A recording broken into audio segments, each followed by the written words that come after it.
അല്ലെങ്കിൽ ഡാർവിൻ്റെ പരിണാമ സിദ്ധാന്തം നമ്മൾ വായിക്കുമ്പോൾ, ഒറിജിനൽ സ്പീഷീസ് വായിക്കുമ്പോൾ വളരെ കൃത്യമായി പറയുന്ന ഓർഡറിലാണ് ദശാവതാര കഥ വരുന്നത്. റൂറോ വാലി സിവിലൈസേഷൻസിലൊക്കെ മത്സ്യം ഒരു ആരാധനാമൂർത്തിയാണ്, അതാണ് മത്സ്യാവതാരം എന്ന് പറയുന്നത്.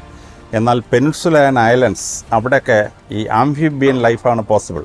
അതുകൊണ്ട് തന്നെ ആംഫിബിയനായി നിൽക്കുന്ന ഒരു കൂർമാവതാരം വരുന്നു. മൂന്നാമതെന്ന് പറയുന്നത് വൈൽഡ്, കാട്ടിൽ ജീവിക്കുന്ന സമയത്ത് കാട്ടിൽ ജീവിക്കുന്ന ജീവിയാണ് ഈ വരാഹാവതാരം. ഇനി ലോകത്തിൽ ഇസ്ലാം മതത്തിൽ ഉൾപ്പെടെ സ്വർണ്ണത്തിന് പറയുന്ന പേര് വരാഹൻ എന്നാണ്. കാരണം രാഷ്ട്രകൂട രാജവംശത്തിന് നാണയമായിരുന്നു സ്വർണ്ണ നാണയമായ വരാഹൻ. അതിൻ്റെ ഒരു വശത്ത് വരാഹത്തിൻ്റെ പടമായിരുന്നു വരച്ചിരുന്നത്.